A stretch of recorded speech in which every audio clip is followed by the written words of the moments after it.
After a few months of waiting, the exclusive is finally here.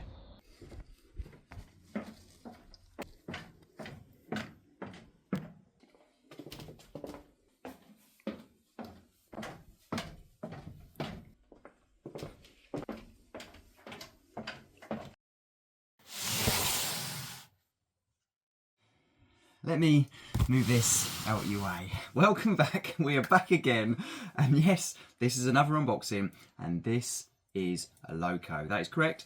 And this is actually an exclusive loco as well, exclusive to the manufacturer who made it. This come about when they first announced that they were doing it. I actually missed out on actually pre-ordering it. So I thought, you know what, I need to get on this. And you usually find that if you miss out on the first initial order, wait till it gets closer to the time of them releasing the loco, or once when the loco is released, because you'll find out that there'll be a few locos left over, and that there is when I seized my opportunity. The loco wasn't out, just to clarify, it was actually about a month before it was due to get released, but they had announced that obviously these locos were imminent, and that is when they had a few more spots left, and I thought I have to seize this opportunity. So, but before I show you, I just want to say a massive thank you to everyone who's liked, subscribed and viewed the videos, and obviously if you've left a comment, I'll get back to you very, very soon. And secondly, it wouldn't be the same without a good cup of tea. So cheers. Oh, right, let's get to it. Just to clarify, the phone's ringing. Right, just to clarify, it did not arrive in this box. The box was actually massive. It really was massive. So here we go. Obviously, gently does it.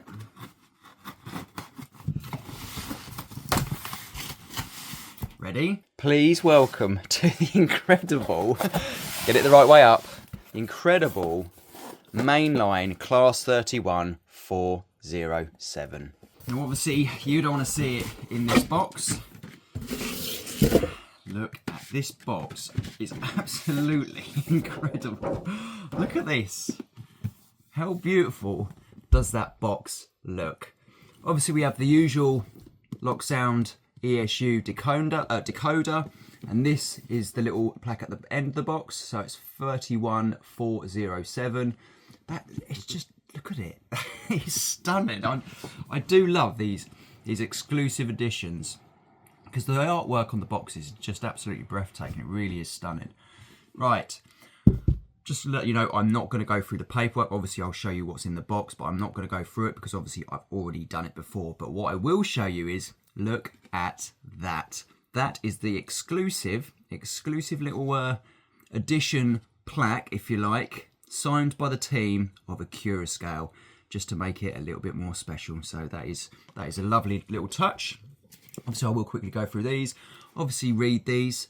That goes to, that's on about the different controllers and things like that. Obviously you need a decent modern controller. This is to do with obviously ESU decoders, non-ESU decoders, and no decoder at all. So there's that. Obviously the incredible booklet. That is just about, in general, the 30 and the 31. So that's a good read, that is.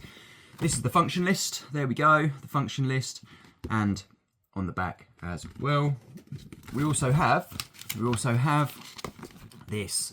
This is obviously a massive breakdown of what the loco has on it. So if you are missing a part, you break a part off, obviously it will have a part number. So there we go. So enough about the paperwork. Let's, oh, look at that. That is stunning. There we go. Right, there we are.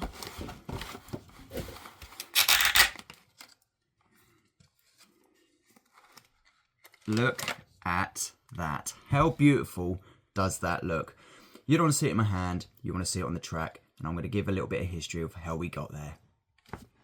British Rail had been under government control since 1948. Before that, it was the Big Four: Great Western Railway, GWR, London Midland and Scottish Railway, LMS, London Northern Eastern Railway, LNER, and the Southern Railway, SR. and these were formed after the Railway Act of 1921. Privatisation of British Rail had been on the cards for many years, but things started moving in around 1994. There were many reasons why the government was placing British Rail into the private sector. They were wanted to create a more flexible marketplace to promote competition, money, and possibly improve the overall efficiency of the network, just to name a few.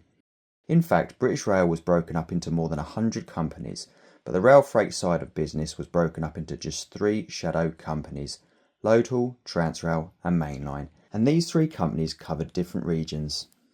Local in the northeast, Transrail in the west and Mainline in the southeast. The liveries of these companies were as follows. Local adopted black body sides and striking orange ends. Transrail continued with the triple grey livery with Transrail logo on the sides, and Mainline went for a beautiful all-over aircraft blue with thin silver line running the length of the loco just below the windows, with Mainline logo and branding in the centre of the sides also in silver. It's a shame that only a few locos got to wear the aircraft blue and silver lining paint scheme. A handful of 58s, 37s and a very small number of Class 60s. The rest of the fleet members retained the triple grey livery with just the Mainline logo and branding in blue on the sides, minus the stripe. Now, the main home for the Class 30 and Class 31 was in and around the East Anglia area. The allocation for these locos when first introduced were as follows. Stratford, Hornsey and Finsbury Park had a combined total of over 100 locos. March, which is just north of Cambridge, had around 30 examples, Norwich with just over 10 and Ipswich having over 40. The furthest the class was first allocated to was all the way in Tinsley in Sheffield, also known as Sheffield Darnall, Shed 41A. It was this Shed 41A that my previous loco was first based at, D5814, which became Class 31 514 in Dutch livery. Over the years, the 31s as they are eventually known by were spread further afield, the likes of Immingham, Carlisle, Bescott and Towton all gaining 31s. Our very own loco left the Brush Falcon Works on August 1960 as D5640 with a build work number of 240, and our first home was Finsbury Park, Shed 34G. In February 1974 TOPS numbering came in, Total Operations Processing System, and D5640 became 31407. Also in the 70s there was a general overhaul for the 31s, and with this steam heating boilers were removed and ETH fitted, electric train heating, to be used on passenger workings. Over time DMUs were taking over from local hauled passengers trains, meaning there was a surplus of 31s, so a few were relegated to freight workings. 1990 came round and still wearing its BR blue paint scheme became 31507. It was only 1 year and 3 months later that 31507 regained its original TOPS numbers of 31407 on August 1991. Fast forward to the mid-1990s and privatisation had been completed, and in February 1996 our loco was painted into the house colours of Mainline, with the beautiful aircraft blue all over with silver lining, branding and logo on the sides. By the end of February 1996, the official handover of all 3 shadow companies, Local, Transrail and Mainline, was finalised and was now in the hands of Wisconsin Central, but the UK arm of this company was eventually known as English, Welsh and Scottish, or EWS for short. Our loco continued in active service under EWS control, with its last home being Bescott, until March 1998, when 31407, still wearing its aircraft blue paint scheme, turned its last wheels in active service. And in October 2006, a whole 8 years on death row, Class 31407 was sent to the cutter's torch at Ron Hull Jr. of Rotherham, just outside of Sheffield. As I've already spent time covering the detailed parts of a Class 31 before, I won't spend too much time on it. But with this, we get a beautifully crafted roof, with grab handles, exhaust, engine room hatches and also a working fan.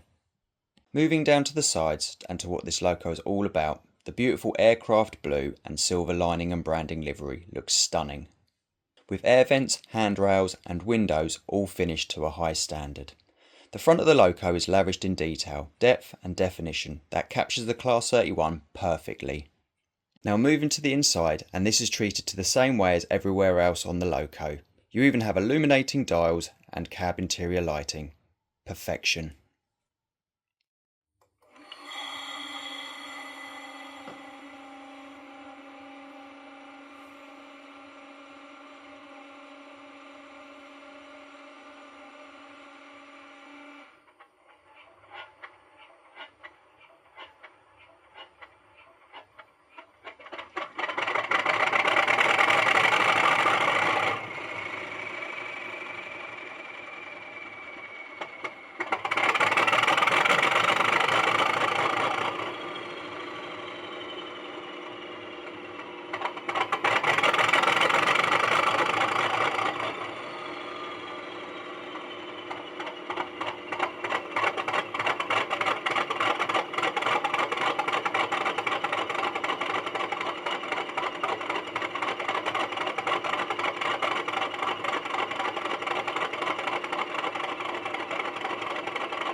there we go. What do you think? Absolutely stunning. So that was a cold start up on the 31. So obviously you push number 8 and then you start the engine up and that will initiate the cold start. I have looked back at some of the footage that I have filmed and it actually looks quite light on camera, but trust me, it is a really stunning dark blue, aircraft blue it is. It almost comes across almost like BR blue, but trust me, it is not. What else do you get in the box? Obviously you have all the goodies. So these are the snow plows and various air pipes, and there's a couple of other bits and bobs in there as well. My brother actually he's just ordered the Network Rail Class 31 and I've just seen some little snippets on his video and it looks absolutely stunning. So I will put a link to that video down below. It's got all the lights on the front of the loco and it looks absolutely stunning. So obviously you don't want to hear me waffling on, you want to see this pulling a freight train. So sit back and relax.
there we go. What do you think?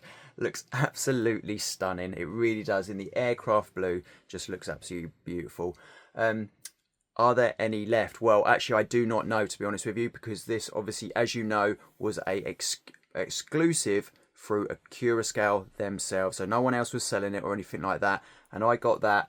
I think it got to the stage where some people didn't want their locos or didn't want their order or anything like that. So I saw the opportunity and I seized it, and I certainly do not regret it.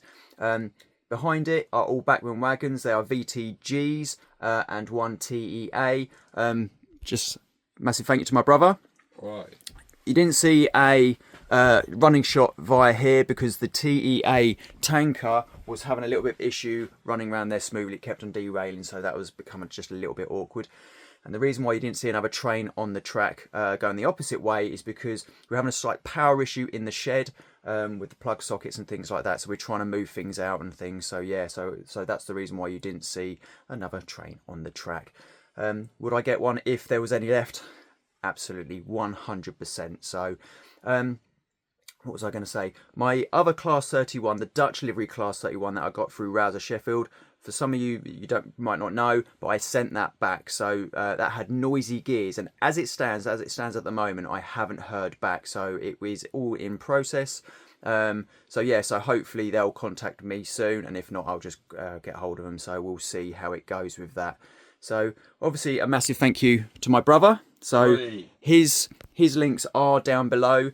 Obviously he's having power issues, so I mean, have you uploaded? Not yet. I've just done one on a sound fitting on an Athern loco, but I have done a quick video on the problems we've got, and also there'll be a video coming up from March Model Row exhibition that me and Martin went to.